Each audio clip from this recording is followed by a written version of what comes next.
This is the story of your enslavement, how it came to be, and how you can finally be free.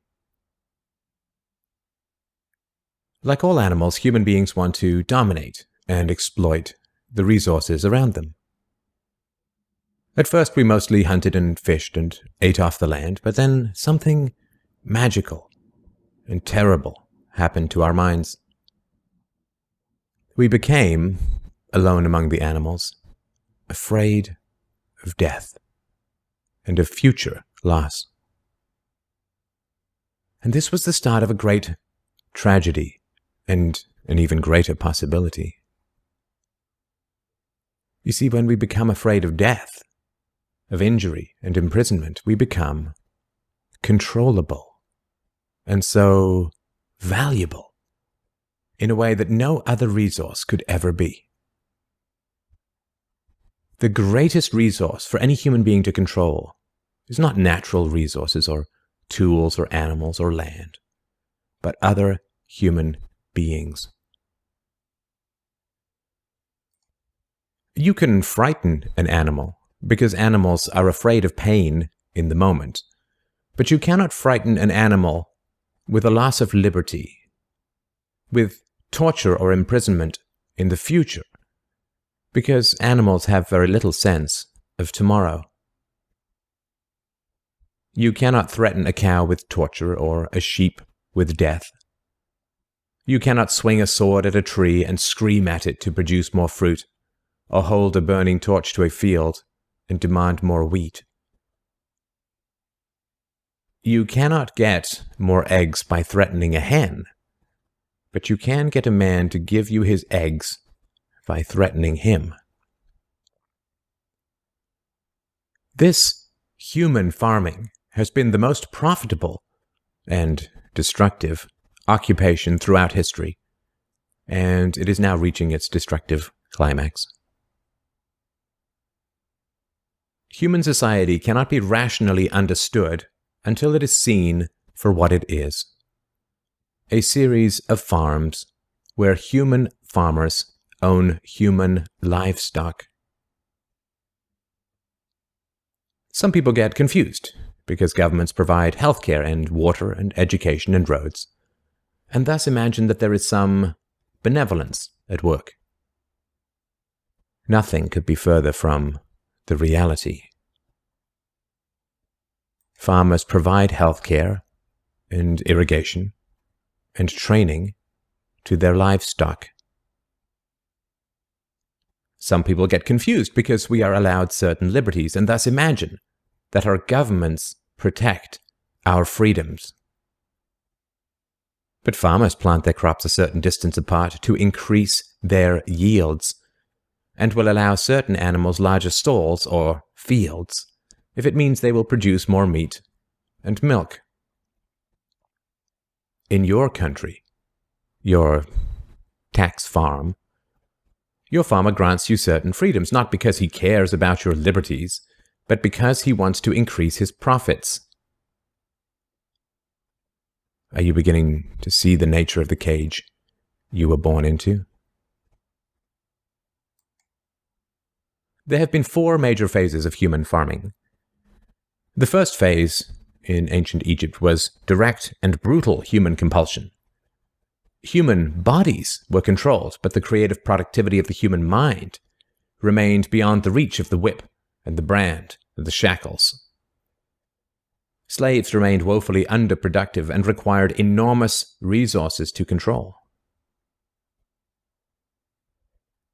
The second phase was the Roman model, wherein slaves were granted some capacity for freedom, ingenuity, and creativity, which raised their productivity.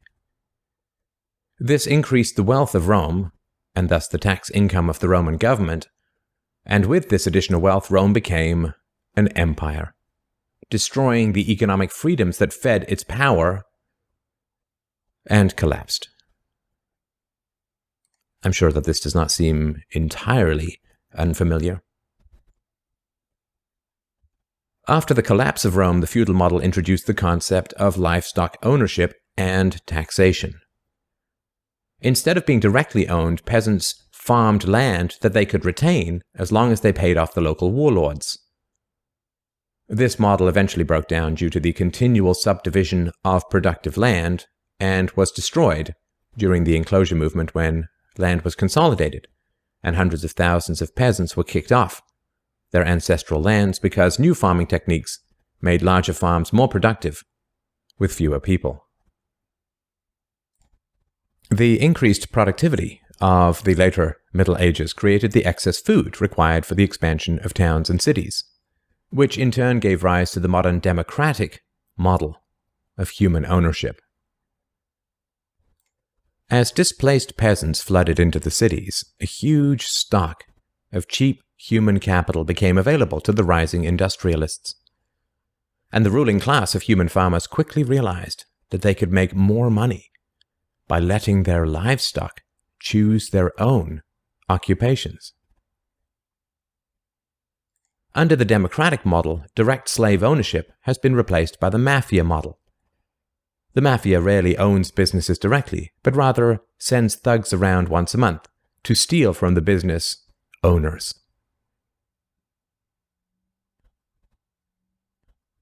You are now allowed to choose your own occupation, which raises your productivity, and thus the taxes you can pay to your masters. Value this time in your life, kids, because this is the time in your life when you still have your choices. And it goes by so fast. When you're a teenager, you think you can do anything, and you do. Your 20s are a blur. 30s, you raise your family, you make a little money, and you think to yourself, what happened to my 20s? 40s, you grow a little pot belly, you grow another chin. The music starts to get too loud. One of your old girlfriends from high school becomes a grandmother. 50s, you have a minor surgery. You'll call it a procedure, but it's a surgery. 60s, you'll have a major surgery. The music is still loud, but it doesn't matter because you can't hear it anyway. 70s, you and the wife retire to Fort Lauderdale. Start eating dinner at 2 o'clock in the afternoon. You have lunch around 10, breakfast the night before. Spend most of your time wandering around malls looking for the ultimate soft yogurt and muttering, how come the kids don't call? How come the kids don't call? The 80s, you'll have a major stroke. You end up battling with some Jamaican nurse who your wife can't stand, but who you call mama. Any questions? Your few freedoms are preserved because they are profitable to your owners. The great challenge of the democratic model is that increases in wealth and freedom threaten the farmers. The ruling classes initially profit from a relatively free market in capital and labor, but as their livestock become more used to their freedoms and growing wealth, they begin to question why they need rulers at all. Well, nobody ever said that human farming was easy.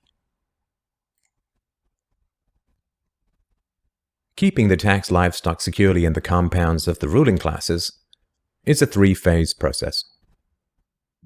The first is to indoctrinate the young through government, quote, education.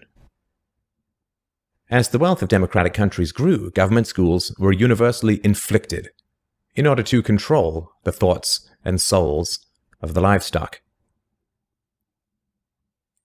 The second phase is to turn citizens against each other through the creation of dependent livestock. It is very difficult to rule human beings directly through force, and where it can be achieved, it remains cripplingly underproductive, as can be seen in North Korea. Human beings do not breed well or produce efficiently in direct captivity. But if human beings believe that they are free, then they will produce much more for their farmers. The best way to maintain this illusion of freedom is to put some of the livestock on the payroll of the farmer. Those cows that become dependent on the existing hierarchy will then attack any other cows who point out the violence, hypocrisy, and immorality of human ownership. Officers positioned Grant face first on the floor with one officer near his head, a second near his back, and a third officer standing nearby. There appeared to be a brief struggle. Then, a 2-year veteran BART officer stands, draws his weapon, and fires.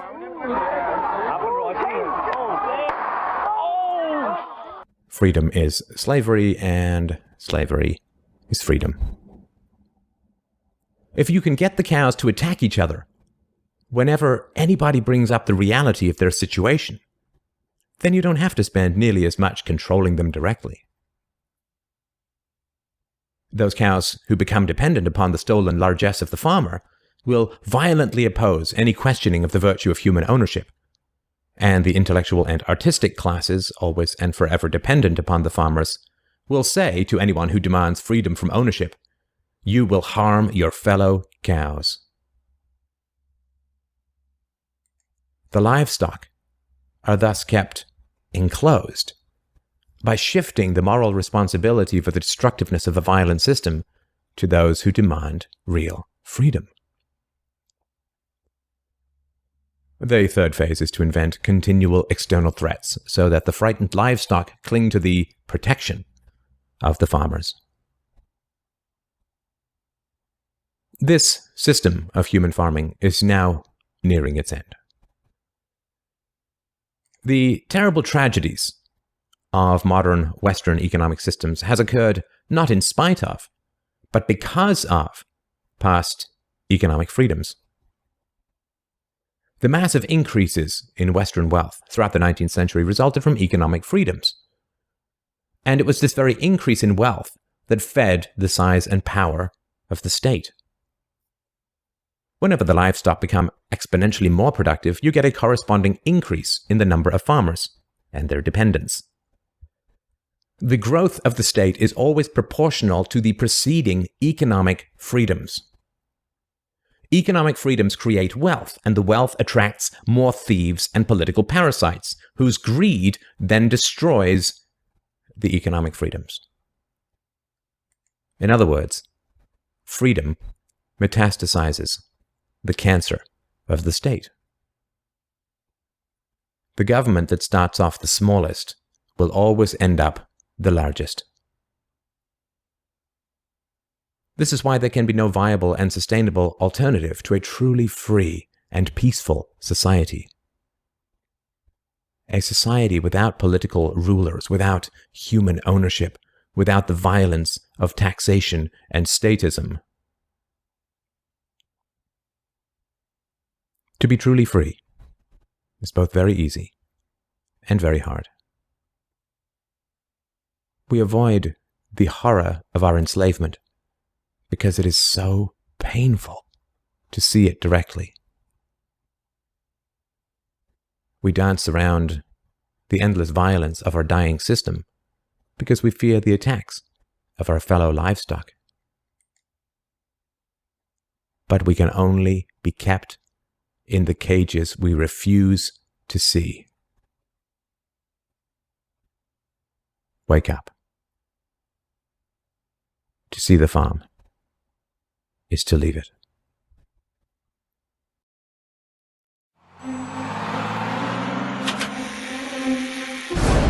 The state of the union is not good.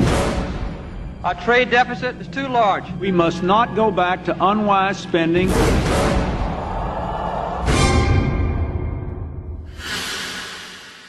This is America.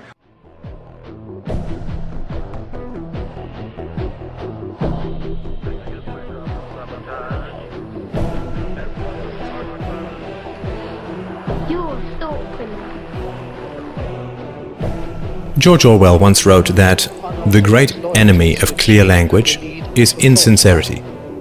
When there is a gap between one's real and one's declared aims, one turns, as it were, instinctively to long words and exhausted idioms, like a cuttlefish spurting out ink. You've probably heard confusing phrases like the trade deficit, the falling dollar, the national debt, unfunded liabilities, and so on, which all sound vague and actuarial and vaguely, well, not me. The reality behind these accounting phrases is perfectly monstrous. When someone, a foreigner say, loans money to the American government, what are they getting in return? Well, they are getting promises of interest payments and eventual repayment of the principal. Where does your government get this money? The government is not a business. It does not generate profits in the free market. So where does it get the money to repay its creditors? Are you beginning to understand that it is not dollars that are being sold, or bonds, or agency debt, or treasuries, or anything like that.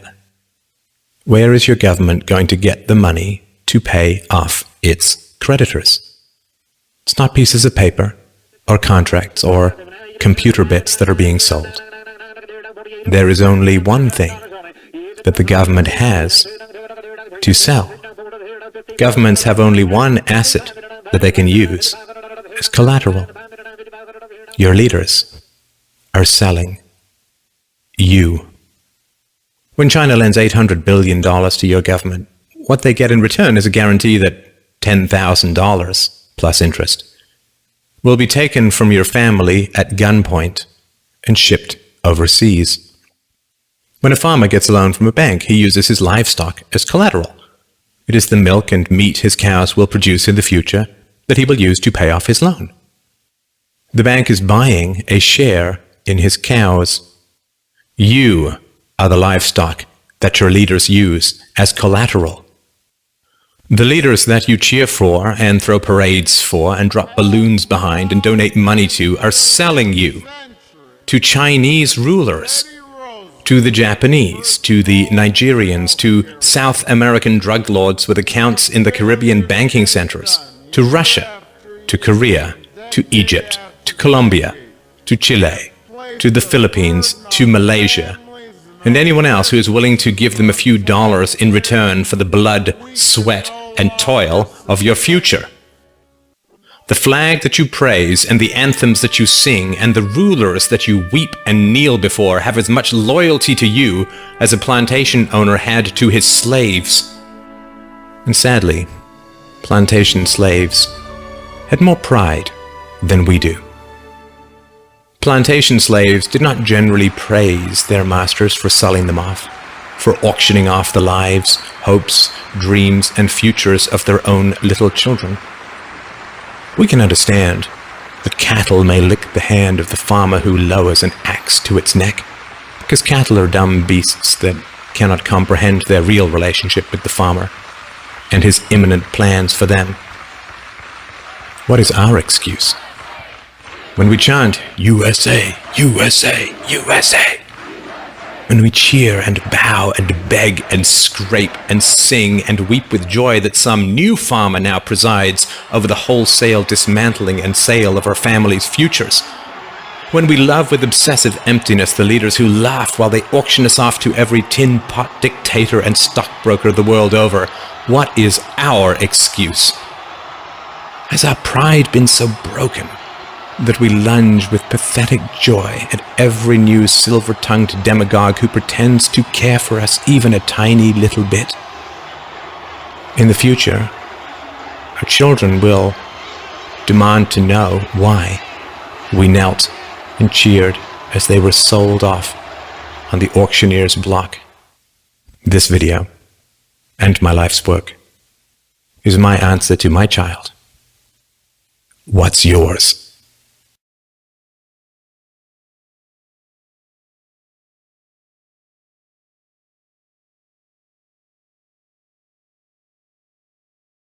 If you're looking for change, you might try another place, 'cause the candidates you're looking at are basically the same. There's one on the left and one on the right. Only difference the direction they are facing when they lie. It's a great big game and you are the pawn, willing contender when you choose to play along. Well, don't be fooled, don't be forced to choose between two men that are controlled by the same machine.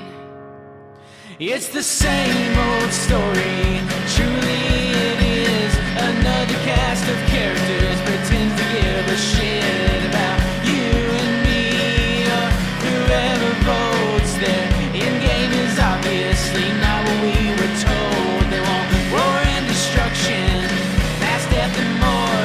They'll call the population, taking vaccines door to door. A little poison in your water, a little poison in your food. But don't you worry, they said it's good for you. Whoa, whoa,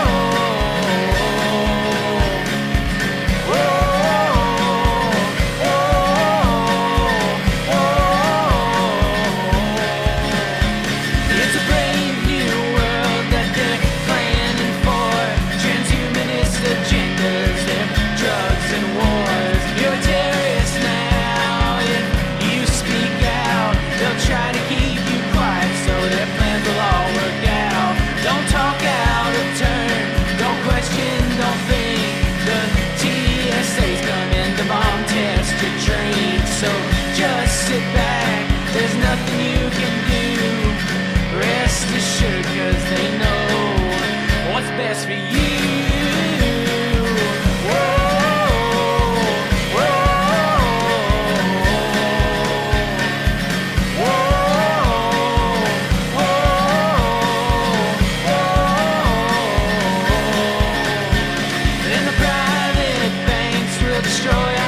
Now when November rolls around, just keep this in mind.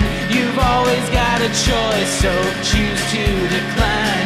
To pick a lesser evil, to choose from what you've got. With both sides the same, there's no side to get behind. So just stand together, don't take this anymore. Just keep on fighting in this information war. You aren't the only one you have to answer for. So just keep on fighting in this information war. Keep on fighting in this information war. Don't let them win you over, that's what they're hoping for. They want to shutter your mind and shackle it to the floor. It's not hard to figure out the lies you're being told. There is a playbook, an agenda, a blueprint, a goal. So open your eyes wide enough to see you're the target they are aiming for. You're the enemy. Now in order to defeat them and take back what is yours, you must expose what is evident, what is clearly coming forth. There is a good, there is a bad, there is a side you have to choose. Don't underestimate what they are willing to do. Don't underestimate what they are willing to do. It's a new world that's coming when the old world's dead. The empire is burning down, we're hanging by a thread. It's time to panic, to react, to stop this war. Humanity is rising and the truth is coming forth. Whoa!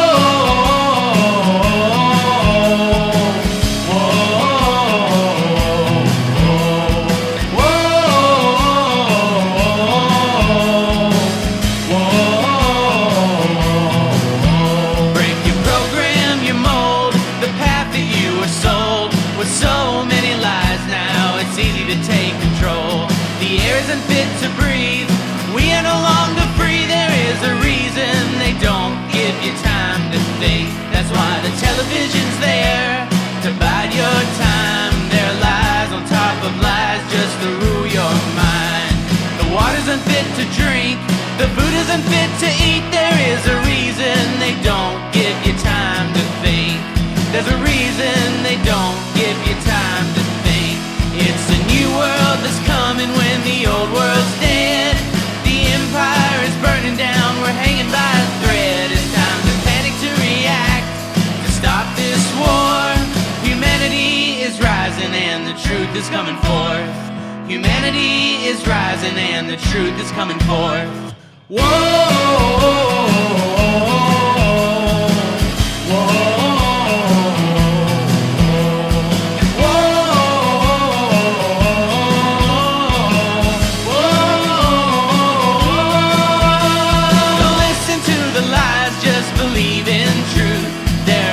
To the questions, there is solid proof. With the camps to keep you in, the laws to keep you quiet. Tyranny is here, there is no choice to deny it. But what comes next? We head into the long night. In the info war, we have just begun to fight. But what comes next? We head into the long night.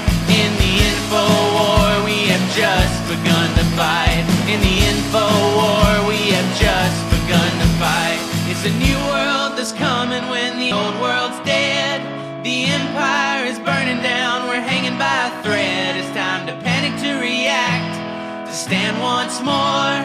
Humanity is rising and the truth is coming forth. Humanity is rising and the truth is coming forth.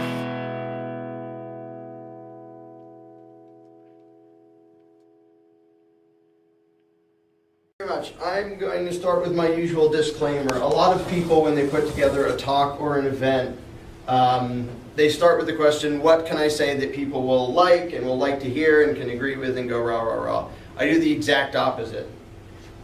I think, what can I say that will make people slightly uncomfortable and mess with their paradigms enough that they kind of feel a little bit like questioning everything.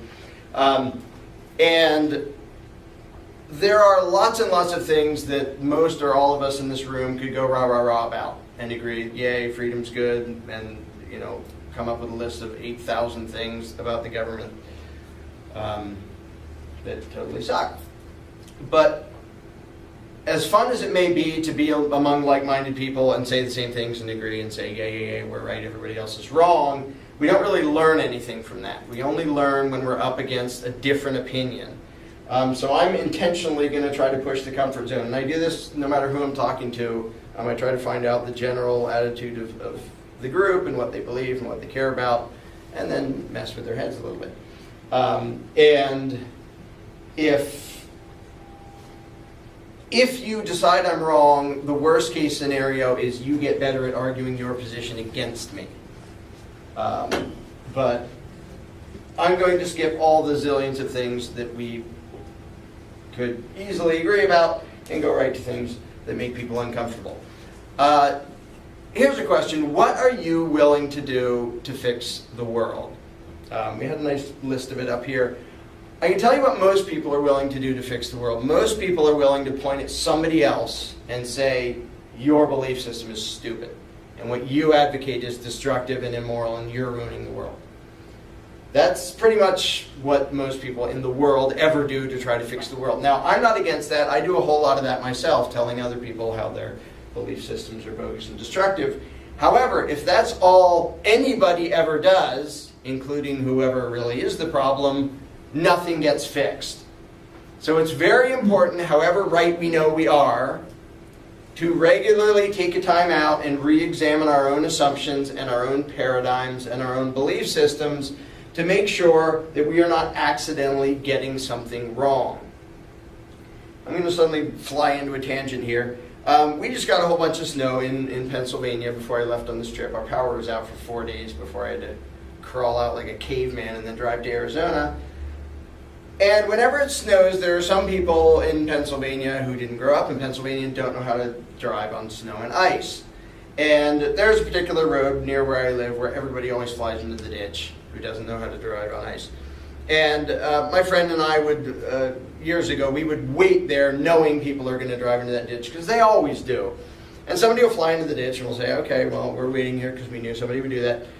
We'll dig you out and we'll push this and push it. When we get you up on the road, do not hit the gas pedal. Whatever you do, don't hit the gas pedal. We get them up on the road, they hit the gas pedal, wheel spin, they slide sideways into the ditch. They are so used to thinking that the rules of a car are this. This tells it which way to go, and you have a go, and you have a stop, and that's it. 99% of the time, that's what you have. 1% of the time, you don't have a go pedal and a stop pedal. You have a spin around sideways pedal and a slide into a ditch pedal. But people get so stuck in their head that they will keep going into the ditch because they think, well, I'm aimed in the right direction. This makes me go forward. And it doesn't. It makes them slide into the ditch. If I ask this group or any group, liberal, conservative, moderate, people who don't even pay attention to politics, whatever, are you for freedom? Are you for truth and justice? Do you want the good guys to win? Every group will say yes. No group's going to say, no, we're the bad guys, because you need to have bad guys for the good guys to fight against. So we volunteer to be evil. Nobody says that. If you asked a group of actual terrorists, they would say, we are fighting for truth and justice. Because everybody inside their own head thinks that they're the good guy. Now, if everybody is the good guy and has good intentions, why do we have the results we have? If you go out in the street and say, the U.S. government as it is now, is this what you wanted? Nobody will say yes. They may say, well, I kind of like this, it's not done that well, but I really don't like that. Well, why is it that you can't find anybody who wanted what we have now? They might want pieces of it and wish those pieces were different and complain about other pieces. It's because they're all drivers in the snow and don't really know how reality works. The person who drives into the ditch, he's not stupid, and he's not evil, he's not trying to drive into the ditch, he's trying to drive up the road. And all the people who have worked and tried and campaigned and petitioned and done everything they could, every form of activism you can imagine, and driven the car of the nation into the ditch of tyranny over and over and over again, they didn't want it to go there. The Democrats don't want it there. The Republicans don't want it there. Moderates don't want it there. Libertarians don't want it there. Constitutionalists don't want it there.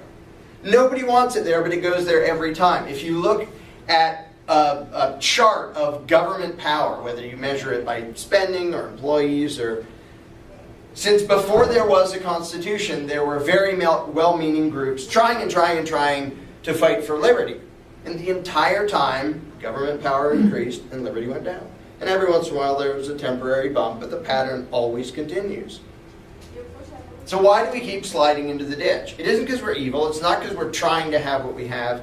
It's because human beings in general do not understand the physics of politics. Just like drivers who don't know how to drive in the snow don't get that the stop and go pedals don't do that when you're on ice. So the talks I did across the country, and then the one I did in Arizona, and then the little groups along the way, my overall theme for this trip has been forgetting the lie. And my main point is this. So many people talk as if we need some intricate solution. And if you listen to CNN or the evening news, you'll hear these talking heads babbling on using the biggest words they can find to try to sound very learned and stuff, which gives the impression to everybody watching, wow, these problems are so twisted and convoluted that obviously the solutions are going to have to come from some real geniuses who are really creative and understand all this and really well informed. That is not anywhere near true. What it will take to fix society is not learning something new. I mean, I'm all for learning new stuff. But the majority of problems facing humanity can be solved by learning nothing new. Having the human race have no more morality than it has now, no more education than it has now, no more intelligence than it has now, but by forgetting one lie. And one of the best illustrations I have of that is I did a few events called Escaping the Myth. And went through a whole bunch of things, and I would have different people from different backgrounds and different belief systems. Howdy. And tonight, since we don't have 2 days to do this, I want to cover a couple things, a couple little mental exercises that I did in those groups. One was, and I'll have you imagine it, though we don't have time to do the full version. Imagine that the people in this room were on a plane and it crashed into a big island. We're it. We're all there is. Now there are mountains and there are trees and there's a freshwater stream, so we don't all die of thirst in the first 2 days. But we're it. We are the entire world. We have to figure out how to live and what to do and how to get along. And so the first few questions are, well, who thinks it would be a good idea for everyone to scatter, every man for himself? And I've yet to have anybody who thinks that's a good idea in any group of any, religious or political belief. They understand that no, people are a social creature and we work better when we organize and cooperate. Now there may be some people who are good enough at something that they don't need somebody's help for. But in general, we don't all just scatter for the hills. So, people don't want that. Number 2. And for this, I have to make up another person on the island because I've never had anyone in the audience dumb enough to advocate this themselves. So I'm going to make up this fictional guy who says, well, here we are in this tough situation. I propose that we start by putting me in charge. I get to tell you all what to do, and I get to hurt anybody who disobeys me. Hey, Larkin Rose here, and I want you to tell me what is so bad about Nazis. It's not actually a rhetorical question. I actually want real answers to this. What is so bad about Nazis? Now, most people, ignorant of history and philosophy, the best they could come up with is, well, they killed a bunch of people. Yeah, and that's pretty bad. That's something they did. But when the National Socialist Party was running for office in Germany and getting elected, their platform was not, put us into power and we'll kill a bunch of people. Nobody ever has that platform because nobody would ever win. Now, I could also have titled this video, What's So Bad About Communists? Or Communism, either way, because it's actually the same answer for the same reason. The reason I ask the question is most people, they have these terms in their heads, like Nazi or communist, and they have sort of this vague idea that there's something bad, but they don't know what. And if you ask them, well, what was actually the fundamental flaw, the fundamental problem with Nazism, they have no idea. In fact, if you ask them, can you even describe or define the philosophy, They have no clue. Well, it was some bad German people. Well, it had nothing to do with them being German. It wasn't because they used a swastika. You're bad if you use a swastika. There was something fundamentally evil about the philosophy behind it, which is why it led to that. And it's the same fundamentally evil problem behind communism and socialism, where when that gets implemented into politics and gets hold of government, lots of people die. Again, when Mao wanted power, when Stalin wanted power, Lenin, go down the list, none of them said, if you put me into power, I'm going to kill a whole bunch of people. They did, that was the end result. But all of them, when they were vying for power, they said, I'm going to fight for truth and justice. I'm going to defend our country from its enemies. I'm going to make us strong and independent and fight for good and righteousness and yada, yada, yada. And then a bunch of people died.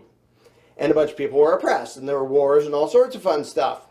But if people just think, well, if you use the name Nazi, then you're bad. Or if you use the name communist, and they don't understand why it led to what it led to, then all the tyrants have to do is pick a different name. Stick a different name on the same thing, repackage it with a different label, and people will go rah, rah, rah again. Because if you look at the film clips of the cheering, adoring, thrilled crowds cheering for Mao Zedong or Joseph Stalin or Adolf Hitler, they were thrilled to death. They thought, finally, we're going to have the country we should have, rah, rah, rah. And then millions of people died. It wasn't that the people said, all right, all you evil people put me into power. It was that they tricked good people into putting them into power. So I really want people to tell me what is so bad about Nazism or what is so bad about communism. Now the funny thing is, people often categorize those as far right and far left when they're the same thing. First of all, Nazi is short for the National Socialist Party. And if you ask me, the difference between socialism and communism is the order of words used to define it. It's the same fundamental idea. I will tell you what's so wrong about Nazism. I will tell you what's so wrong about communism, and see if you can recognize that most Americans still believe in the fundamental flaw and still cheer for the exact same bad idea that Hitler proposed, that Mao proposed, that Stalin proposed. The evil underlying Nazism is collectivism. It is the idea that the rights of the individual can and should be sacrificed in the name of the common good, or the country, or the nation, or the people, or whatever bogus term you want to use to justify the oppression of an individual in the name of a greater good.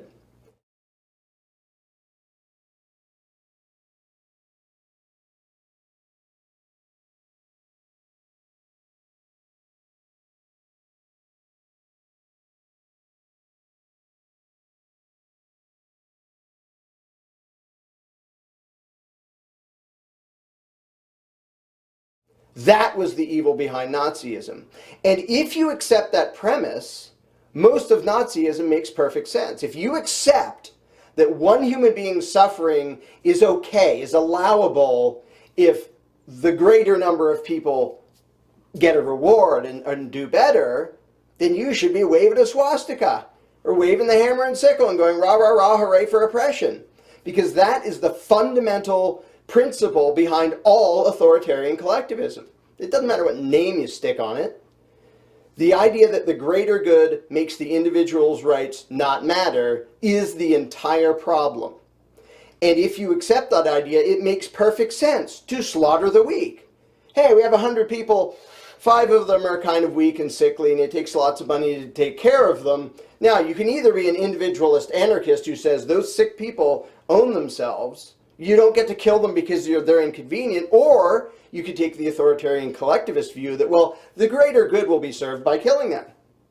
Or a more common familiar thing that Democrats in this country love to cheer for is, that guy has so much money. If only we took all his money and gave it to us, that would serve the greater good. And more of us would have money. Yeah, he would suffer, that one guy, but who cares about him? He has a bunch of money. It's okay to sacrifice his rights in the name of the common good and the common people and the downtrodden and the yada, yada, yada, yada.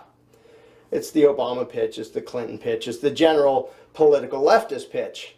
It's also the pitch of Stalin and Lenin and Mao and Hitler. They all said there are these few rich, evil, nasty people that we should victimize for the rest of us, to make our country strong and to defend us against these evil, nasty people. Oh, incidentally, most of those tyrants, absolutely including Hitler, could point out genuine evils that they said they were going to fight against.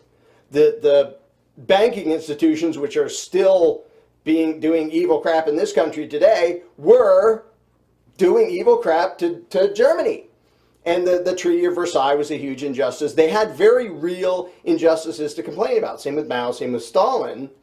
But their solution was collectivism. Let's get an authoritarian state that will decide which individuals get to keep stuff, which individuals get to have rights, and what is for the common good, which they always call it the People's Republic of this and that. And the other thing to talk as if we're just representing you, and in the name of the people as a whole, we have to have the right to tax individuals and control individuals and limit your choices and do surveillance and all sorts of bogus stuff. That is what always leads to tyranny. And the reason it works is because it's a great way to trick good people into supporting evil. Because if you came right out and said, hi, I want to do a bunch of evil stuff, please put me in office, nobody would vote for you. But if you come out and say, I'm for the common good, the common man, the greater good of the most number of people, then people can feel good about putting tyrants into power, which has happened over and over and over again. So what's wrong with Nazism is the same thing that's wrong with communism and socialism and the United States Constitution. They all pretend that political power, the violence of the state, is justified if it serves the general welfare, the common good, the people as a whole. Now, the degree of violence against the individual described in the Constitution is a lot smaller than most of those other tyrannies did right off the bat. We get to steal everything and then divvy out food and money in a nice, fair, noble way. So the Constitution was a limited form of collectivism. But getting back to the Nazis, I want to know how many people want to stand up and say this. There actually are some people, which is pretty sad. But aside from complete buffoon idiots, how many people want to stand up and say, well, okay, Nazism led to a whole bunch of nasty things, but it wasn't because the idea was bad. It just somehow went awry. People didn't do it right. But yeah, we should certainly try it again. I mean, you don't just throw out the idea just because it slaughtered a few million people the first time. Come on, we can try, we can improve on it, but you don't throw out the baby with the bathwater. Let's try Nazism again. Not very many people will say that. A hell of a lot of people will point to the US Constitution and say, well, yeah, the first time around, it did create the most powerful authoritarian empire the world has ever known, with the biggest war machine in history, the biggest extortion racket in the world ever. But let's try it again. No, let's not. Because in the Constitution was still the seed of authoritarian collectivism. That's why it led here. No, it's not what the founders said was going to happen. It's not what they predicted. It's not the sales pitch they gave when they were trying to push the Constitution through. Just like what happened in Nazi Germany is not what Hitler said, here's what I'm going to do. What happened in Red China was not what Mao said, here's what I'm going to do. Soviet Russia, Stalin and Lenin did not say, we're going to oppress a hell of a lot of people. Can we please have some power?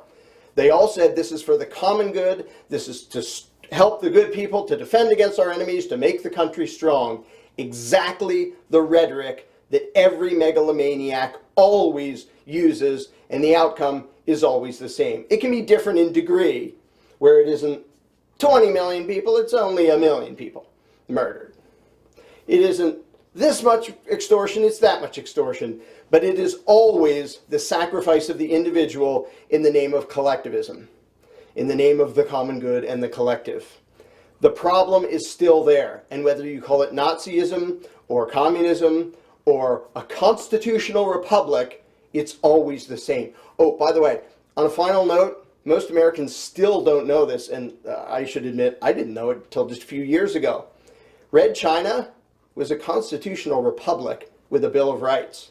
Soviet Union was a constitutional republic with a Bill of Rights.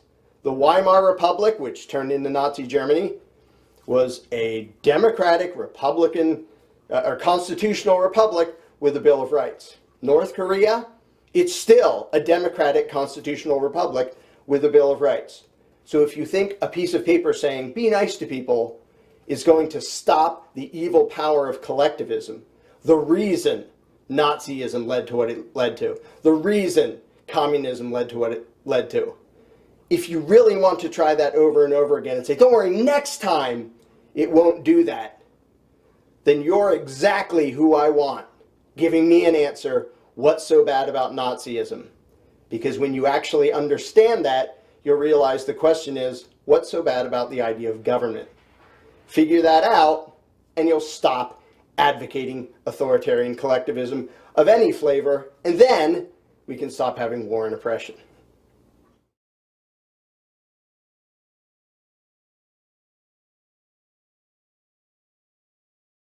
Hey, this is Larkin Rose. I was going to title this video, Why There Is Hope. And it actually does end with some very positive, hopeful stuff. But first I have to offend and insult a lot of people. And to make it worse, the people I will be offending and insulting are very good people with very good intentions who are working very hard at what they believe in.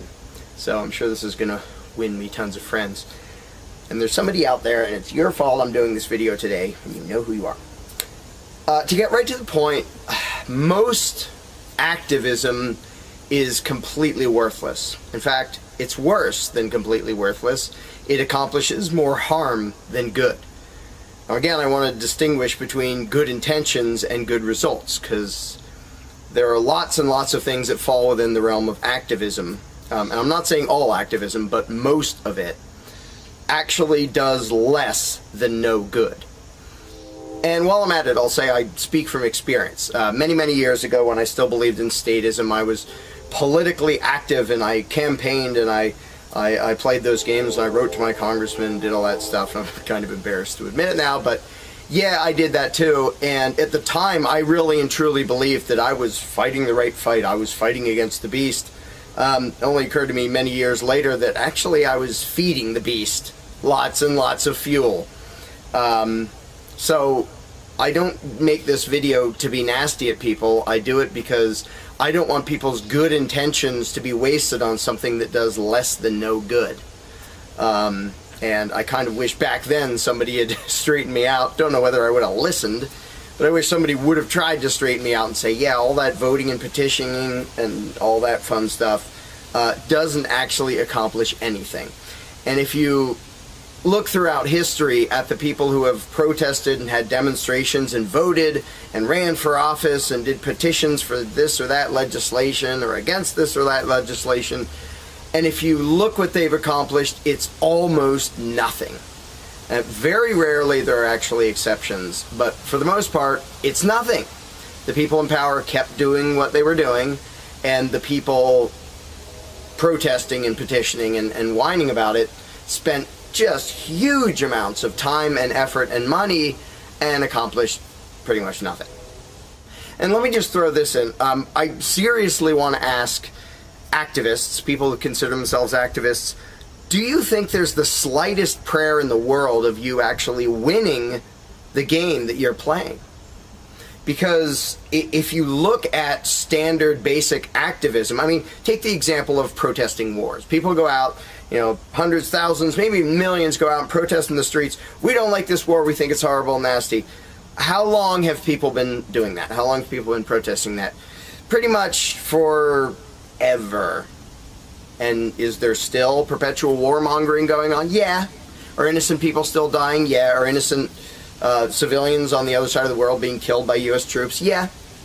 Is it going to keep happening if people protest? Yep. So how many activists actually think that, well, if we have one more protest, suddenly the people in power are going to go, oh, you're right, sorry about that, we're bringing all the troops home. If you don't really think you're, first of all, if you do think you're going to win, if you think you're one protest away from making the control freaks wise up and be good and noble people, you're not. And if you don't think that, if you think it's going to continue the way it's gone for the last forever, which is you complain and completely righteously, you make these heartfelt objections, and it just keeps right on going. The war machine keeps grinding along, keeps grinding up innocent lives. If you don't think you're going to win, why do you keep doing it? Now, speaking for myself, back when I was politically active, I didn't think there was another choice. That was the only fight I could fathom, is try to get somebody different in office or call your congressman and protest. That's all I knew that there was. And that is key.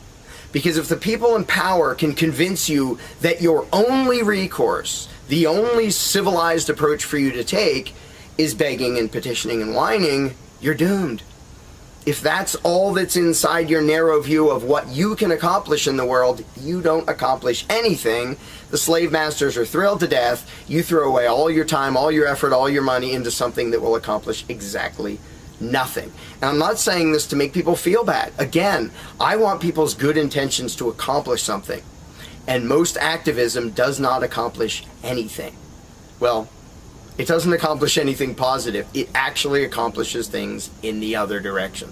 Like I said, back when I did it, I didn't realize I was actually feeding the beast that I was trying to defeat.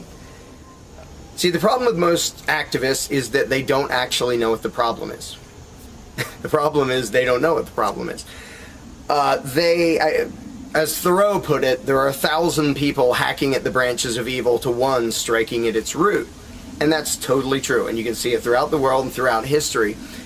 We see symptoms of the problem all over the place, and there's more examples of that than anyone could possibly count. Whether it's a war, or like what they're doing to Bradley Manning, what they're doing to Snowden, the war on drugs, the warrantless searches, all the symptoms of the problem, and there's an endless list of symptoms of the problem that are totally worth getting angry about and saying, this is horrible, we have to do something about this. Trouble is, most activists don't actually recognize the cause. They see the symptoms and say, look at this horrible symptom. And if you don't know the cause, you don't know how to stop the symptom. I mean, if we had a big protest and rah, rah, rah, they let Bradley Manning go, do you think, first of all, do you think that's going to happen? Second of all, if it did, do you think government from now on would say, yeah, when people point out that we're evil, murderous psychos, let's just let it slide, That's not going to happen. No amount of protests and votes and petitions are going to make that happen. And I hope even the activists are honest enough to admit that that is not ever, ever going to happen. So, if you're treating the symptom because you don't know what the cause is, that doesn't do any good. And if you're actually reinforcing the cause, that's worse than no good. And I'm here to say most political activists are reinforcing the problem while they holler and scream at the symptoms. And they'll go out there and say, well, we need to raise awareness. Okay, is anybody not aware that government does evil stuff? Pretty sure everybody kind of gets that. Getting the details out there and getting information out there, I like that. That's good. That's worthwhile. So good. Now we have a lot of people that knows that the government's evil and vicious and violent and murderous. And it still is. Like, you raise awareness, and then what? People are aware of it, okay? In some ways, maybe it would be better if they weren't. At least they could be happier while living as slaves. If the goal is to raise awareness and then nothing, that doesn't accomplish anything. And the thing I hear all the time, which, these people have really good intentions, and I hate to burst their bubble, but people say, this is our last chance to save the Republic. First of all, no. The Republic was doomed from the second the Constitution was written. Absolutely doomed. It was an authoritarian ruling class, theoretically limited. It was doomed to be here. And if you read what the Anti-Federalists wrote, they knew it. They predicted perfectly. They actually underestimated how drastically it would collapse into tyranny. But they knew it. The Republic was doomed the moment it began. But people talk as if this is our last chance. If we can just pass this thing or get the right person in office, we can save the Republic. One, no we can't. Two, no we shouldn't.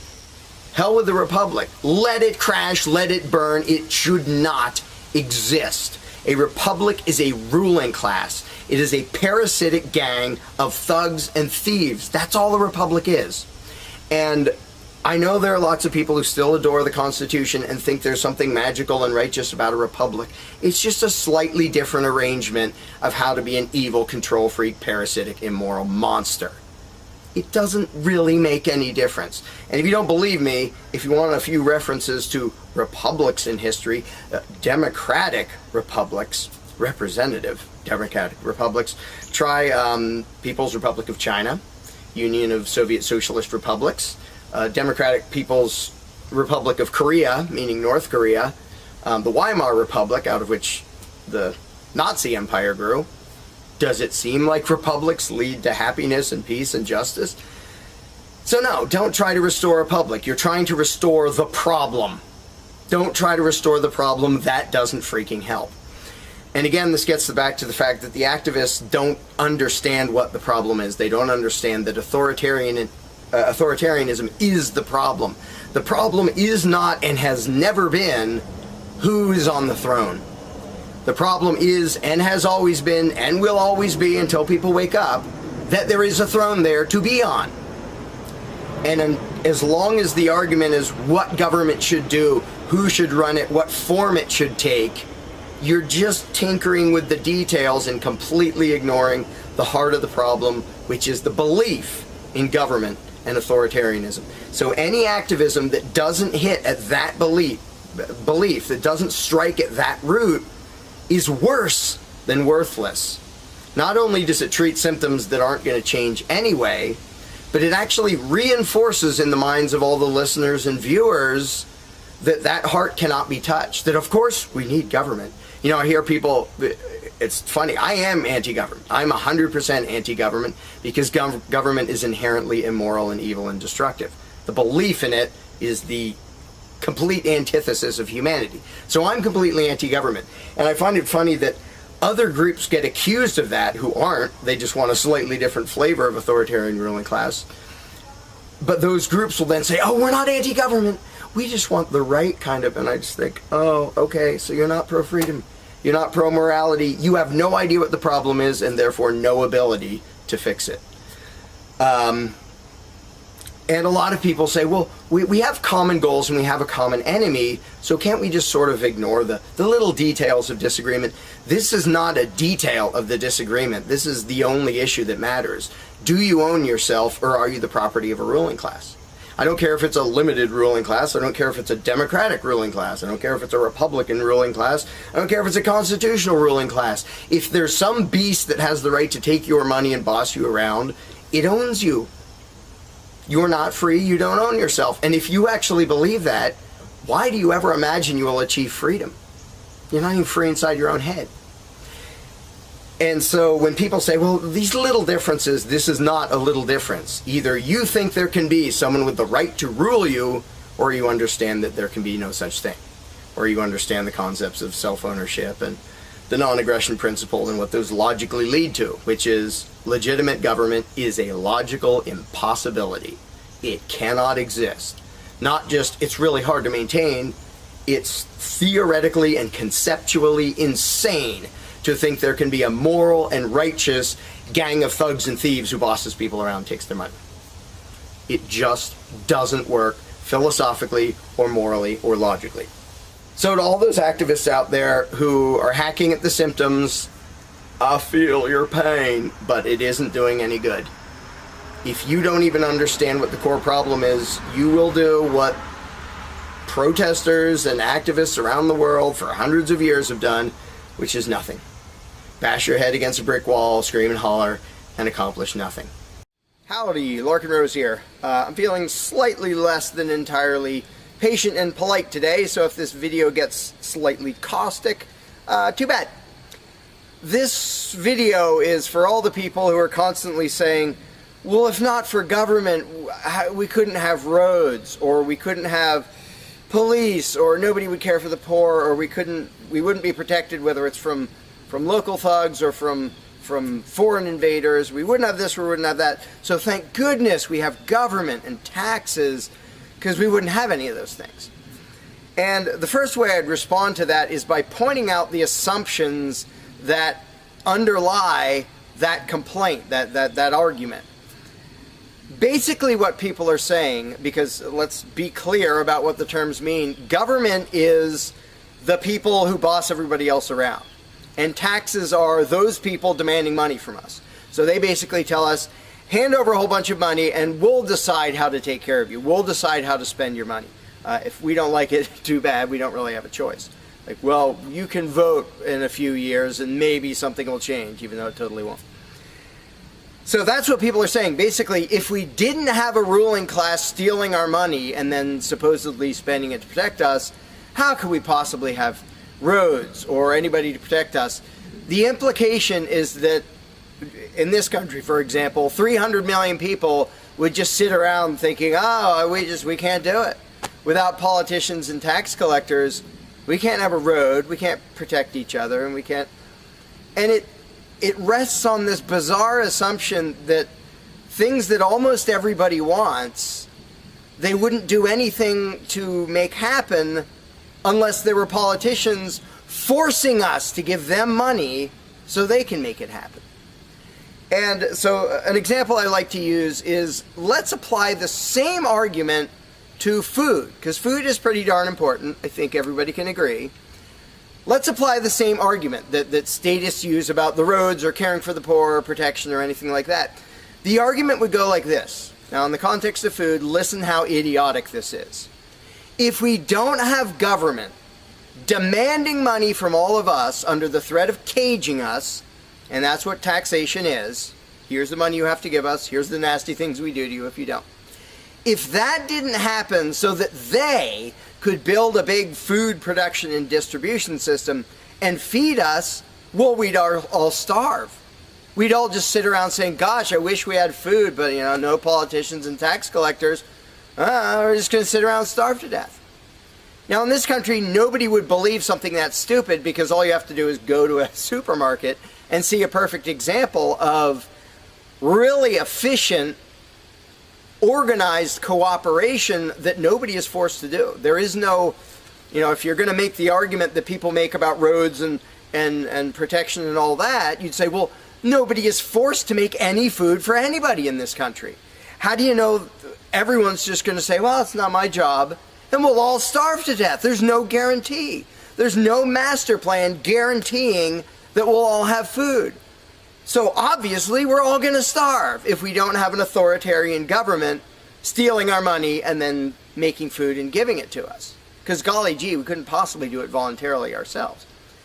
Again, in this country, nobody makes that argument because they see it happening voluntarily. Nobody involved is forced to do that. Nobody is forced to make you a single bite of food. There is no guarantee at all from anybody. And yet, Americans are, by and large, hugely overweight. Obviously, we don't have a lack of food. We might have a lack of healthy food. But obviously, we see that example. Oh, we can handle that. Voluntarily, mutual cooperation, that's fine for food. But for some reason, it's not okay, and we can't even fathom the idea of the exact same thing handling roads or handling protecting us or other things that almost everybody wants. So in the question is this bizarre assumption that everybody will sit around really, really, really wanting something, but because there aren't politicians bossing us around and stealing our money, well, how could we possibly do it? And one of the most common things is, who will build the roads? Which is amazingly stupid to me. Just amazingly stupid. I have here in my pocket a little tiny thing. With this little tiny thing, I can be most places in this country and call people all over the world. And I own it myself. I'm not anywhere near rich these days, but I own one. Almost everybody I know has one of these. A little thing that can fit in your pocket, and just on a whim, you can open it and talk to somebody who's on the other side of the planet. And there was no coercion. Nobody forced anybody to make one of these. This is the result of voluntary cooperation. And that's it. Free trade. Organization, yeah, good. Cooperation, yeah, good. Coercion, which is what government is, and taxation, which is theft, didn't need that to do this. So what these people are telling me, oh, we wouldn't have roads if we didn't have government, is that somehow free individuals, relatively free, interacting voluntarily can make it so I can talk to almost anybody in the world on a little thing that fits in my pocket on a budget that is not a very good budget at the moment, but I still have one of these. That freedom, not authoritarianism, can supply me with this, but freedom cannot achieve a flat place. Because that's what a road is. It's a flat place. From here to there because we have these machines that take us from here to there. By the way, we don't have those machines because of government. We have those machines because of free enterprise and voluntary interaction and cooperation. The idea that freedom can make a car but can't make a flat place is just idiotic. You really think we can't make a flat place? And so I ask people when they say, well, who will build the roads? Are you really telling me that you really and truly think that if government fell off the face of the earth, 300 million people in this country, 7 billion if you want to include the whole planet, would sit around in their houses thinking, golly, I wish I could go visit Fred, but I can't because there's not a flat thing for me to him, and I don't know how to do it. And the other 300 million or 7 billion people, we can't possibly do it because there aren't any politicians and tax collectors. If they were here, we could do it. If they were here to boss us around and steal our money and really inefficiently build a flat place, then we'd be set. Then I'd be comfortable and I could be confident that I could get places. I could visit Fred, I could go shopping, but now we're all going to sit in our houses wishing we could go to the corner store, but we can't because, golly, how could we possibly make a flat place from here to there? We can make these, where you can talk to anybody in the world. We can make machines that you drive around in, but no, we couldn't possibly make a flat place. And when people say, well, who will build the roads? The first answer is the same damn people who do it now. Politicians and tax collectors don't build the friggin' roads. Have you ever seen one out there? No, you haven't. They steal our money, waste most of it, do all their corrupt games, and then they pay other people. Here's an idea. How about if we pay those other people who actually build the stinking road? And the fact that that doesn't occur to people is a great indication of how well indoctrinated people are by the rulers who will perpetually tell us, you can't organize anything, you can't achieve anything, you can't do anything unless we are here to force it on you. And it's, again, there are a zillion examples, whether it's caring for the poor or protection or roads, obviously, where most of the population will say, I'm really concerned that poor people won't be taken care of, which means most of the population wants people in need to be taken care of. And if we didn't have politicians stealing our money, how would it happen? Here's an idea. Take some money out of your pocket and give it to one of the people that you think needs help. Why would you not comprehend that, but you would comprehend some guy 1,000 miles away passing a law to send an armed thug to take your money, to waste 90% of it, and then give a little bit to somebody who may just be defrauding the system or may actually need it? And the amount of indoctrination required to make people even ask these questions of how could we possibly do this without government? What do you think government adds to the equation? It doesn't add any resources. It doesn't create anything. Everything it gives away, it steals from us first, by way of taxation. It doesn't add any skills. It doesn't add any knowledge. The people who are here would still be here if the institution of government fell over. We have all the know-how, we have all the resources, all the technology. The only thing it adds is one group that's imagined to have the right to violently assault and control and extort everybody else. So what the question really means is, how could we have a road, or how could I help that poor, or how could that poor person be helped, or how would anybody protect us if there wasn't a gang of thugs with permission to violently control and rob us? And when you recognize that that is literally what the question means, you already see how utterly idiotic it is, and it's completely the result of authoritarian statist indoctrination. Nobody would come up with that on their own. And you obviously don't see that with the example of food or cars or cell phones or anything else. Nobody says, we won't be able to talk to each other unless there's a gang of thugs that's allowed to boss us around and steal our money. And just economically, how stupid you have to be to think that's a good idea. Here are your choices. Let's do this. I'll give you these two choices for how you will be fed from now on. Either you can go spend your own money wherever you want. You can go to the supermarket or the local this or the local grocery, whatever you want. You can go decide what you want, and they'll tell you the price. You decide what you're going to buy and how much. And you can go to different places and you can shop around and you can do all that. That's option number one. But let me warn you, option number one does not give any guarantee that you will be fed. There's no master plan forcing people to feed you. So, oh my gosh, you better be really scared of that option, despite the fact that you can do it day after day and it works really darn well and feeds pretty much not only this country, but with a massive surplus. So that's option number one that apparently statists are scared of. Option number two is politicians will take as much money of yours as they decide to take. Then they will decide what, if anything, they will buy with that money in terms of food to give to you, to feed you. Do you really think that will serve you better, that will feed you better? Yeah, I'm much more comfortable that I'll have I'll be fed, I'll be secure, everything will be okay. If a gang of thugs who doesn't really care about me steals my money and then decides what, if anything, to give me back from what they stole. But that is implied in the question, whatever you put in the blank, how are we going to have blank if not for government? What you're saying is, how can we, the people who really want roads and food and cell phones and protection and all the things that almost everybody wants, how can we possibly have that unless we give someone permission to steal our money and boss us around and then decide what they're going to give us? And the same thing applies no matter what you put in the blank. How will we possibly do blank without government? One of the silly ones is caring for the poor. How will we care for the poor? Think of what that means. Like when more than half the country votes for a party to take care of the poor, it's more than half of the country saying, we're really concerned and we want to make sure that the less fortunate are taken care of, but we don't believe that normal people acting in freedom will take care of them.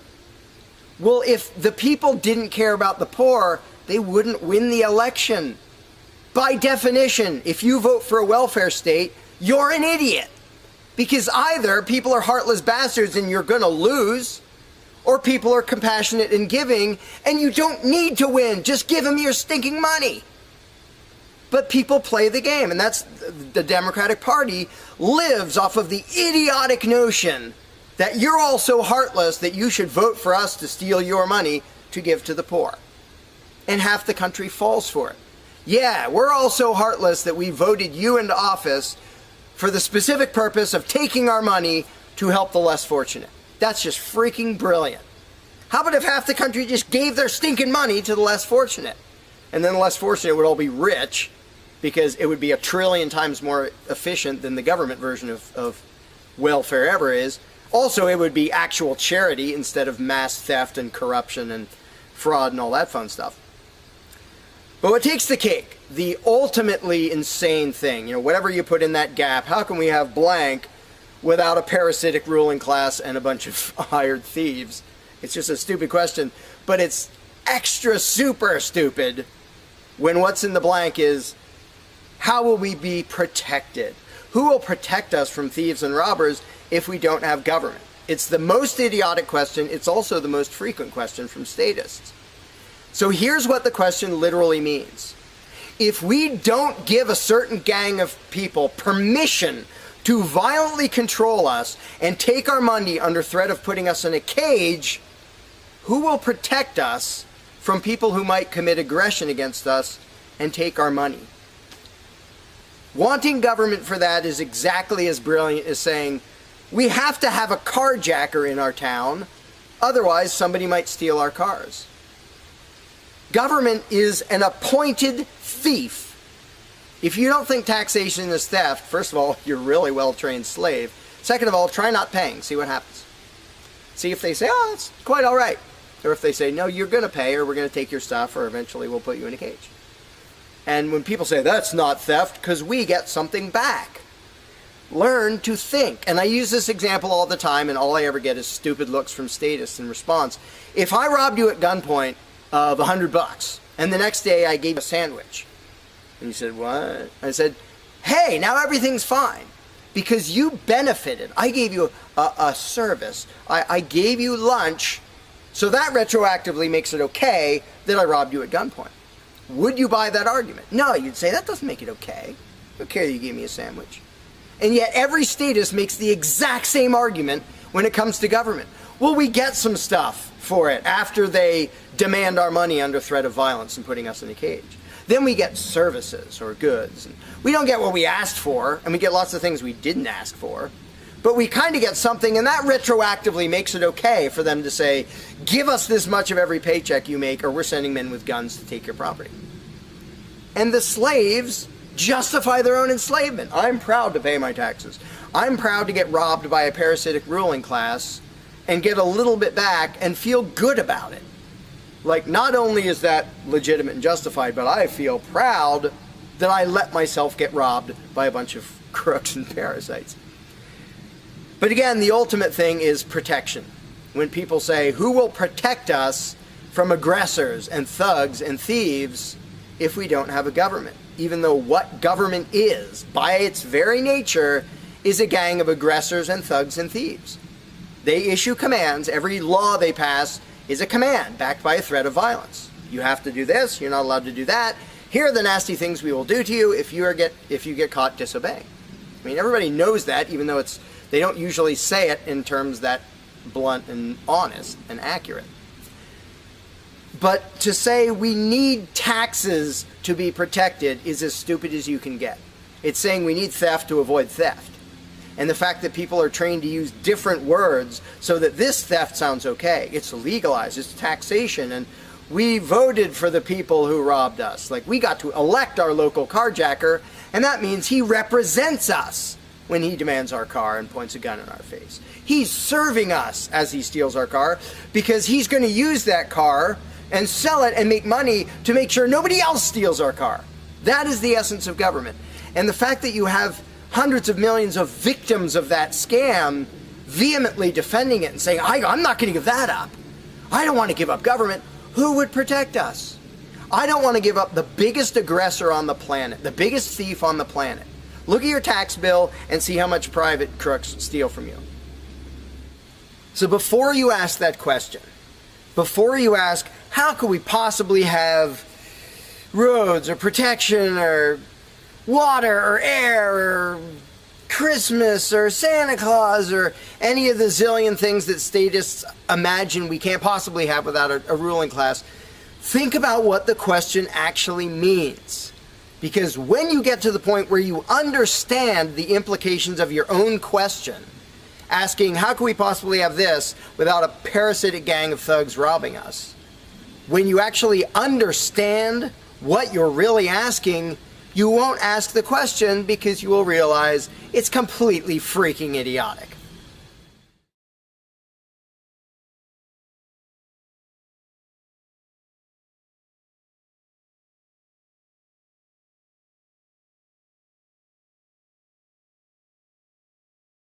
Hey YouTube, what's going on? So in my previous video, Anti-Discrimination Laws Are Stupid, I discussed how business owners should be free to voluntarily choose who they do and don't conduct business with.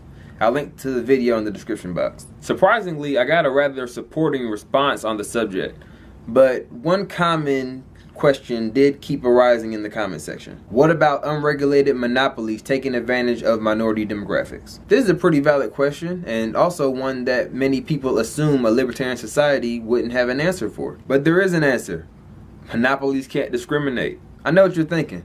But T, the whole point of monopolies is to take over the market and screw over the people. The first point is true. The primary goal of monopolies is to take over and dominate a specific market. But the second point about monopolies screwing people over, that only happens when government gets involved. Overall, there are only two ways a monopoly can be formed.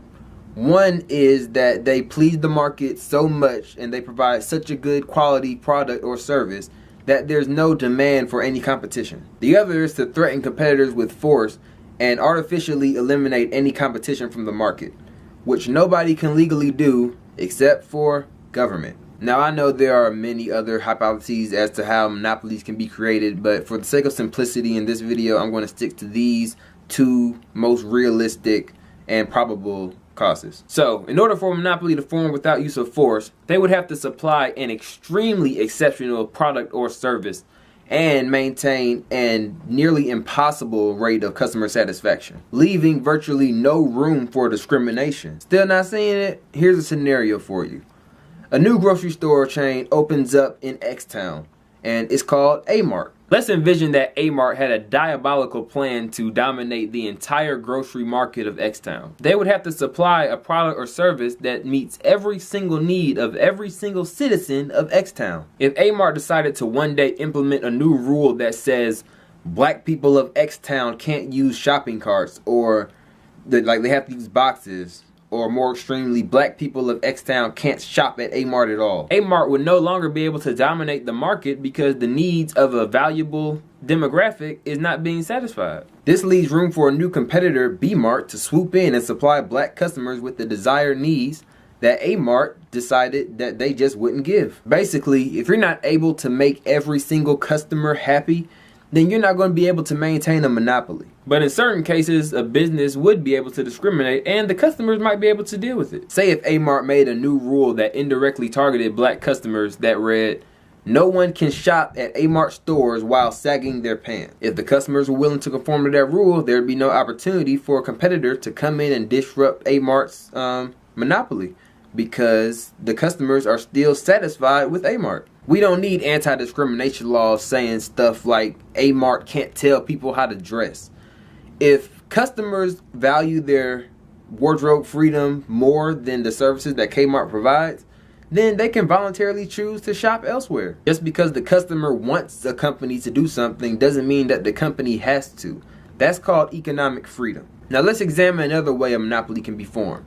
Government. Government has been known to kill competition in several industries. Examples include states like Virginia, who banned travel innovations like Uber and Lyft in order to maintain taxi monopolies, and San Francisco, who banned the app Airbnb in order to ensure hotel rackets. No-bid contracts that plague the oil, medical, and green energy sector, among many others. Restrictions on online gambling to make sure that casinos don't have to face any market competition. And of course, monopolized currencies controlled by central banks who regulate and kill monetary innovations like Bitcoin. Granted, the US government hasn't banned Bitcoin yet, but we have seen examples such as the Chinese government taking action against cryptocurrencies. These are just a few examples among many others where government injects itself into the free market and creates crony capitalist monopoly strongholds. And unlike free market monopolies, government monopolies don't have to ensure that the quality of their product or service is better than their competitors. All they have to do is write a law, and domestic terrorists, aka police,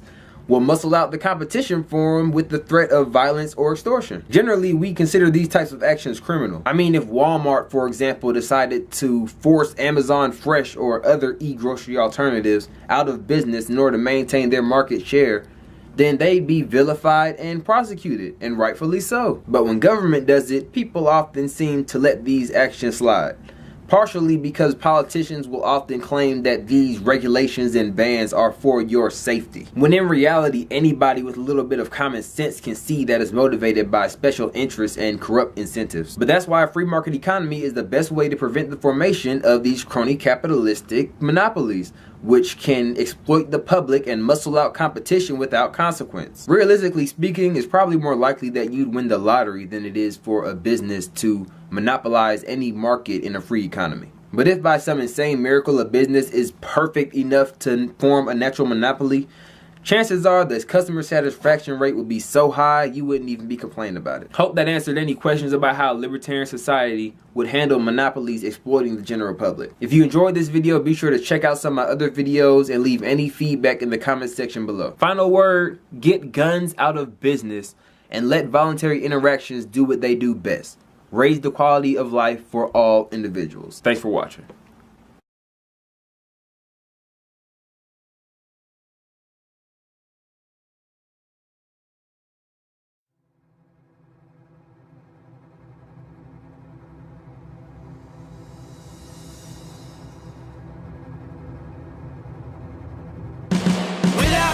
To back it up, it's just another lie. It's the same old same as another year goes by. We're in trouble if we don't see what's going on. There's a lot of you out there that don't seem to care at all. But you might change your mind if you saw what was to come. You're living in a dream until reality has won. And just because you think you choose the ones who lead, it doesn't make a difference, it doesn't mean a thing. Sometimes it's like the walking dead when you go outside. No one understands, sometimes no one seems alive. Wake up from your trance, from the path you've been led. Sometimes it feels just like the walking dead.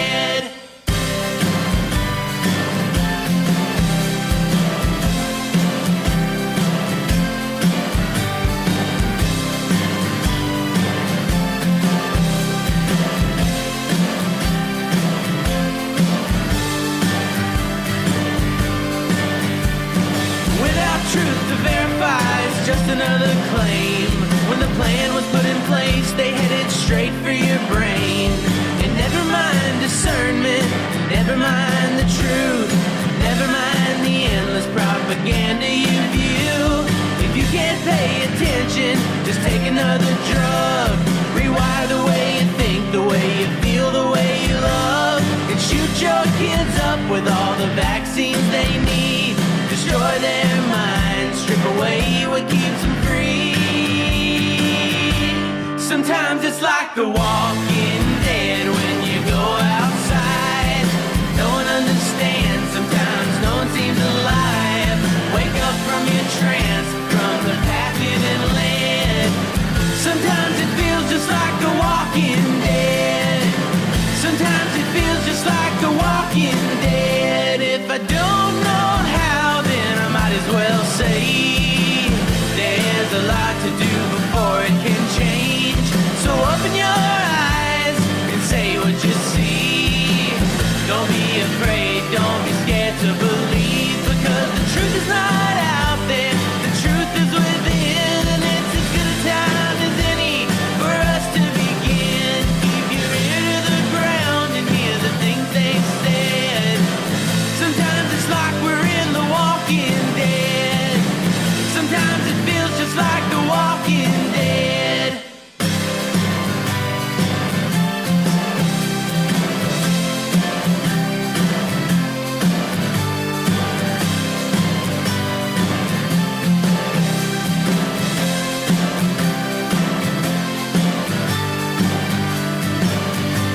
Sometimes it's like the walking dead when you go outside.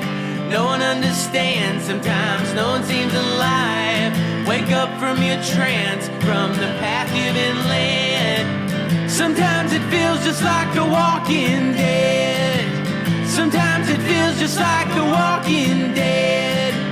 Sometimes it's like we're in the walking dead.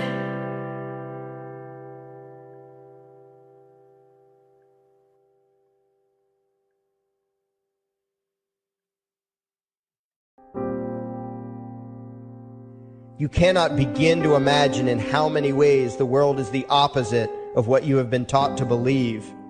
You see the guy who sells drugs to willing customers so he can feed his family as the scum of the earth, while you see the hypocrite who gives away stolen money in the name of government as a saint.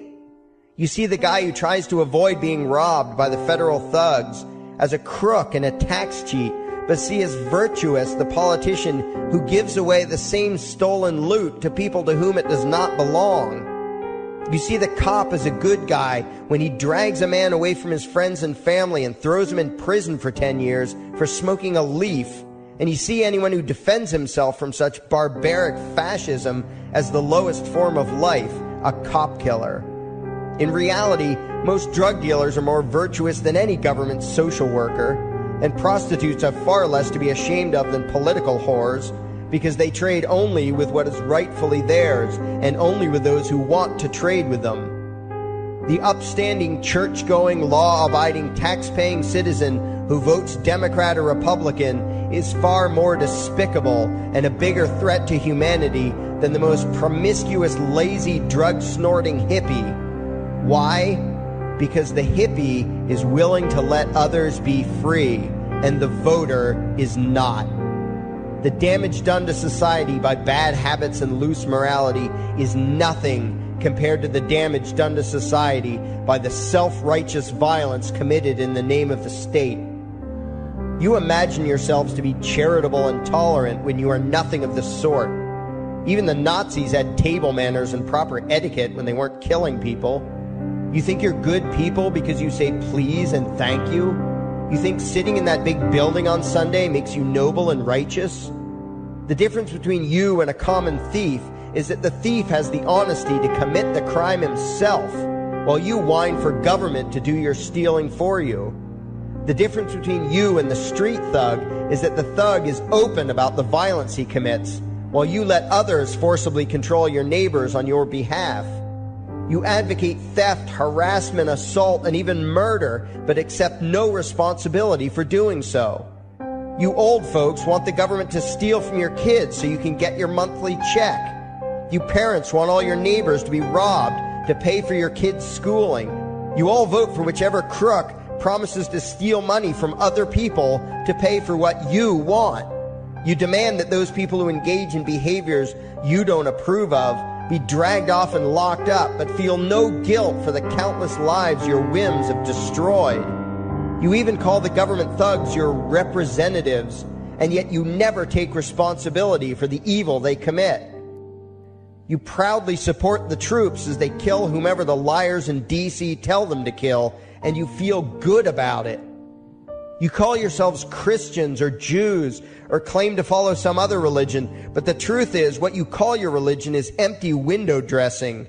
What you truly worship, the God you really bow to, what you really believe in is the state. Thou shalt not steal, thou shalt not murder, unless you can do it by way of government. Then it's just fine, isn't it?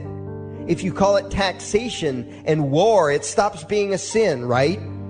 After all, it was only your God that said you shouldn't steal and murder, but the state said it was okay. It's pretty obvious which one outranks the other in your minds.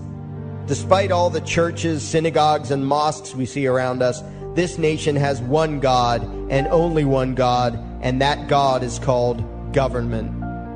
Jesus taught nonviolence and told you to love your neighbor, but the state encourages you to vote for people who will use the violence of government to butt into every aspect of everyone else's life. Which do you believe? To those about to stone a woman who had committed adultery, Jesus said, "Let him who is without sin cast the first stone." But the state says it's perfectly fine to lock someone up if they do something you find distasteful, such as prostitution. Which do you believe?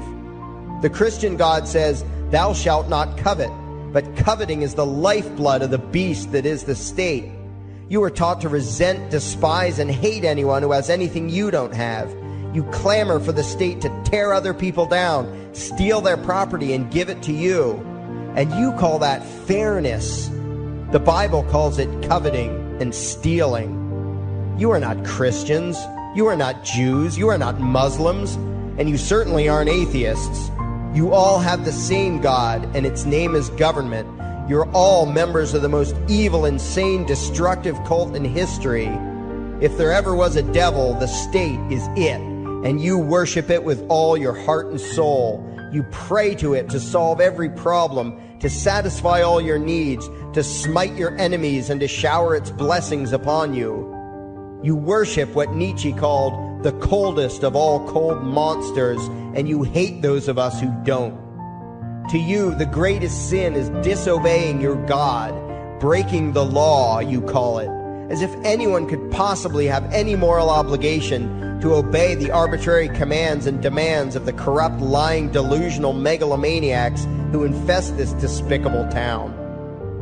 Even your ministers, priests, and rabbis, more often than not, are traitors to their own religions, teaching that the commands of human authority should supersede adherence to the laws of the gods they say they believe in. Several years ago, I heard one pompous evangelical jackass in particular pontificating on the radio that anyone who disobeys the civil authority, be it a king or any other government, is engaging in rebellion against God. Those were the exact words he used. What if the government is doing something wrong? Well, this salesman for Satan opined, that is the business of those in government, and you are still obligated to obey. Everywhere you turn, be it the state or the church, the media or the schools, you are taught one thing above all else, the virtue of subjugating yourselves to mortals who claim to have the right to rule you. It is sickening the reverence with which you speak of the liars and thieves whose feet are so firmly planted on your necks.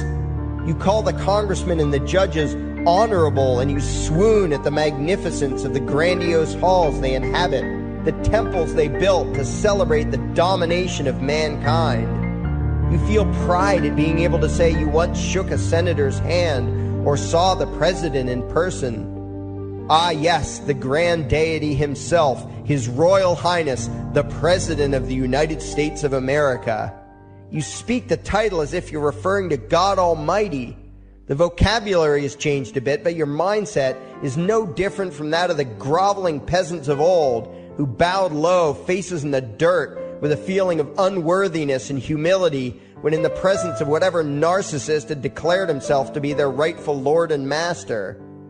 The truth of the matter, back then and today, is that these parasites who call themselves leaders are not superior beings.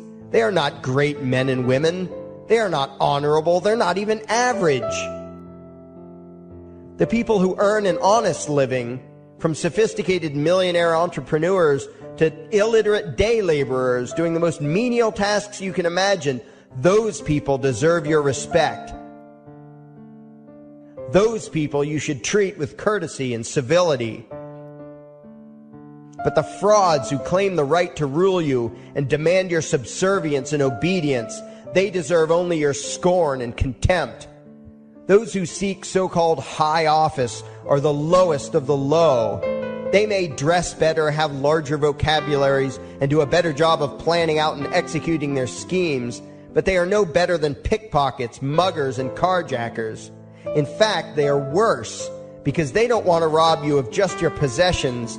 They want to rob you of your very humanity, deprive you of your free will, by slowly leeching away your ability to think, to judge, to act, reducing you to slaves in both body and mind. And still you persist in calling them leaders. Leaders? Where is it that you think you're going exactly that would require you to have a leader? If you just live your own life and mind your own damn business, exercising your own talents, pursuing your own dreams, striving to be what you believe you should be, what possible use would you have for a leader? Do you ever actually think about the words that you hear, the words that you repeat? You parrot oxymoronic terms such as the leader of the free world, even pretending for a moment that there is some huge journey or some giant battle that everyone in the entire nation is undertaking together that would require a leader. Why would you ever think, even for a moment, that the crooks that infest this town are the sort of people you should listen to or emulate or follow anywhere? Somewhere inside your mostly dormant brains, you know full well that politicians are all corrupt liars and thieves, opportunistic con men, exploiters, and fearmongers. You know all this, and yet you still speak as if you are the ones who are the stupid, vicious animals, while the politicians are the great, wise role models, teachers, and leaders without whom civilization could not exist. You think these crooks are the ones who make civilization possible? What belief could be more absurd? Yet when they do their pseudo-religious rituals, deciding how to control you this week, you still call it law, and continue to treat their arbitrary demands as if they were moral decrees from the gods that no decent person would ever consider disobeying. You have become so thoroughly indoctrinated into the cult of state worship that you are truly shocked when the occasional sane person states the bleeding obvious. The mere fact that the political crooks wrote something down and declared their threats to be law does not mean that any human being anywhere has the slightest moral obligation to obey. Every moment of every day, in every location and every situation, you have a moral obligation to do what you deem to be right, not what some delusional bloated windbag says is legal. And that requires you to first determine right and wrong for yourself, a responsibility you spend much time and effort trying to dodge. You proclaim how proud you are to be law-abiding citizens and express your utter contempt for anyone who considers himself above your so-called laws. Laws that are nothing more than the selfish whims of tyrants and thieves. The word crime once meant an act harmful to another person. Now it means disobedience to any one of the myriad of arbitrary commands coming from a parasitical criminal class. To you, the term crime is nearly synonymous with the word sin, implying that the ones whose commands are being disobeyed must be something akin to gods, when in truth they are more akin to leeches. The very phrase, taking the law into your own hands, perfectly expresses what a sacrilege it is in your eyes for a mere human being to take upon himself the responsibility to judge right from wrong and to act accordingly, instead of doing what you do, unthinkingly obeying whatever capricious commands this cesspool of maggots spews forth. You glorify this criminal class as lawmakers and believe that no one is lower than a lawbreaker, someone who would dare disobey the politicians. Likewise, you speak with pious reverence of law enforcers, those who forcibly impose the politicians' every whim upon the rest of us. When the state uses violence, you imagine it to be inherently righteous and just, and if anyone resists, they are, in your eyes, contemptible lowlifes, lawless terrorist criminals. Like the lawless terrorist criminals who helped slaves escape the plantations. Like the lawless terrorist criminals who helped Jews escape the killing machine of the Third Reich. Like the lawless terrorist criminals who were crushed to death under the tanks of the Red Chinese government in Tiananmen Square. Like all the lawless terrorist criminals in history who had the courage to disobey the never-ending stream of tyrants and oppressors who have called their violence authority and law. And that includes the lawless terrorist criminals who founded this country. Everything you think you know is upside down, backwards, and inside out. But what has to take the cake, the height of your insanity, is the fact that you view as violent terrorists the only people on the planet who oppose the initiation of violence against their fellow men. Anarchists, voluntarists, and libertarians. We use violence only to defend ourselves against someone who initiates violence against us. We use it for nothing else. Meanwhile, your belief system is completely schizophrenic and self-contradictory. On the one hand, you teach the young slaves that violence is never the answer. Yet out of the other side of your mouths, you advocate that everyone and everything, everywhere and at all times be controlled, monitored, taxed, and regulated through the force of government. In short, you are teaching your children that the masters may use violence whenever they please, but the slave should never resist. You indoctrinate your children into a life of unthinking, helpless subservience. You are putting the chains around their little necks and fastening the locks tight. And worst of all, you feel good about it. Out of one side of your mouths, you condemn the evils of fascism and socialism and lament the injustices of the regimes of Hitler, Stalin, and Mao. While out of the other side of your mouths, you preach exactly what they did. The worship of the collective, the subjugation of every individual to that evil insanity that wears the deceptive label, the common good. You babble on and on about diversity and open-mindedness, and then beg your masters to regulate and control every aspect of everyone's lives, creating a giant herd of unthinking conformist drones. You wear different clothes and have different hairstyles, and you think that makes you different. Yet all your minds are enslaved to the same club of masters and controllers. You think what they tell you to think and do what they tell you to do while imagining yourselves to be progressive, thinking, and enlightened. From your position of relative comfort and safety, you now condemn the evils of other lands and other times while turning a blind eye to the injustices happening right in front of you. You tell yourself that had you lived in those other places, in those other times, you would have been among those who stood up against oppression and defended the downtrodden. But that is a lie.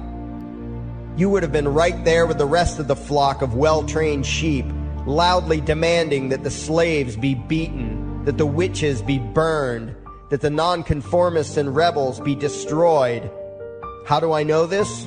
Because that is exactly what you are doing today. Today's injustices and oppressions are fashionable and popular, and those who resist them, you tell yourselves, are just malcontents and freaks, people whose rights don't matter, people who deserve to be crushed under the boot of authority. Isn't that right? You bunch of spineless, unthinking hypocrites, look in the mirror. Take a good look at what you imagine to be righteous and kind. You are the devil's plaything. The crowds of thousands wildly applauding the speeches of Adolf Hitler, that was you. The mob demanding that Jesus Christ be nailed to the cross, that was you. The white invaders who celebrated the wholesale slaughter of those godless redskins, that was you. The throngs filling the Colosseum, applauding as the Christians were fed to the lions, that was you. Throughout history, the perpetual suffering and injustice occurring on an incomprehensible scale, it was all because of people just like you. The well-trained, thoroughly indoctrinated conformists, the people who do as they're told, who proudly bow to their masters, who follow the crowd, believing what everyone else believes and thinking whatever authority tells them to think. That is you. And your ignorance is not because the truth is not available to you. There have been radicals preaching it for thousands of years. No, you are ignorant because you shun the truth with all your heart and soul.